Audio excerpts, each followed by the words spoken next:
سلامونه او ښې چارې په دې هیله چې ټول به جوړ او روغ یاست. عبدالنافع افغان زه یم د خطاطۍ پر زده کړه باندې کار کوو. په تیره برخه کې موږ کاف او دوه سترګې ه الفاظ تمرین کړل. دغه دوه الفاظ د جلا جلا الفاظو د جملې څخه یوازې پاته وه. اوس موږ په دې اوسنۍ برخه کې چې دا د دې لړۍ وروستۍ برخه ده یوازې جملې لیکو، یعنی جملې په دې معنا چې الفاظ سره موښلوو، الفاظ مکمل الفاظ لیکو، پر دې باندې تمرین کوو. نو دا وروستۍ برخه ده د خطاطۍ لړۍ تکمیل سوله. یوازې به تاسې تمرین پر کوئ او که چیرې تاسې د تمرین پر مهال باندې مشکلات ولرئ، پوښتنې ولرئ، هیله ده په کمنټونو کې راسره شریک کړئ تر څو مشکلات حل کړو. مننه.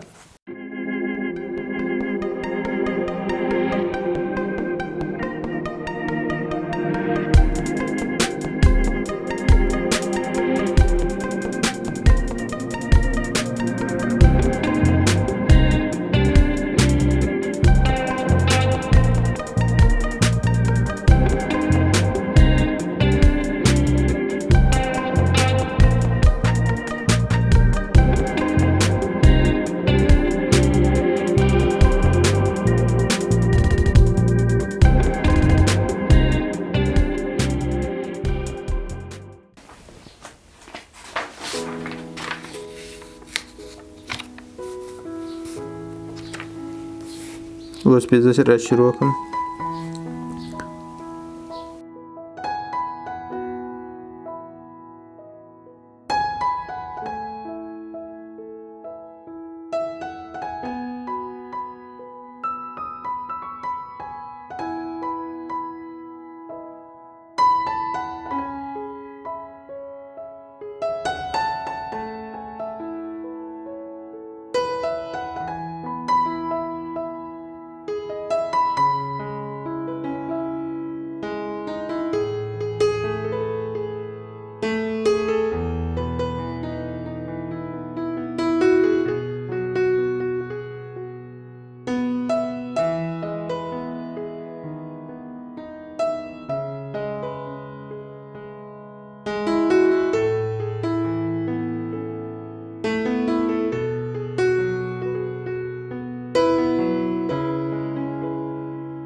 اوس موږ الفاظ ما چې دلته اوس بسم الله ولیکل ډیره تشریح مې په دې خاطر ورنه کړه چې دا الفاظ موږ هر یو جلا جلا تشریح کړي دي، د لیکلو طرز او طریقه مو زده کړې ده. اوس موږ یوازې په دې برخه کې د الفاظ سره موښلو، د موښلولو طریقې هم موږ تمرین کړي دي، خو دلته جملې ځینې جوړوو. نو اوس زه یو بله جمله لیکم.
اوس به زه یو بله جمله ولیکم.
اوس به یو بله جمله ولیکم.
یوازې دلته په دې کې دې ته باید پام وشي چې الفاظ چې موږ جلا جلا لیکلي دي یا موږ سره نښلولي دي، کوم ځای باریک دی کوم ځای نری دی. او اوس به زه یو بله جمله ولیکم.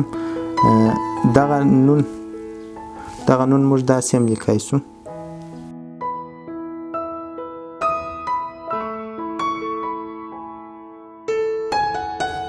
داسې هم لیکای شو، یعنې څنګه داسې.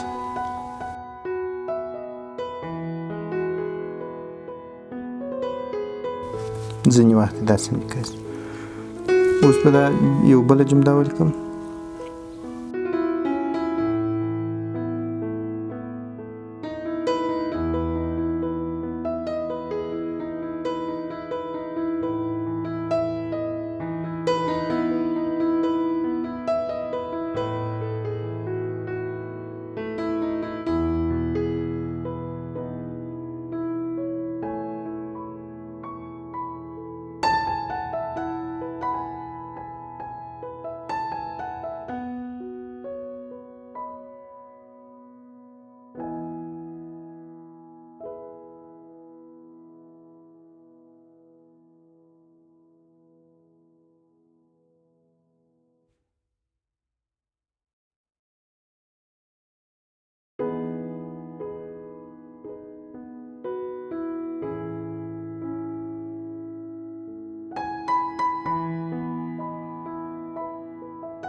له تاسو څخه هیله کیږي چې افغان ری چینل سبسکرایب کړئ او د سبسکرایب ترڅنګ د زنګوله بټن هم کښېکاږئ.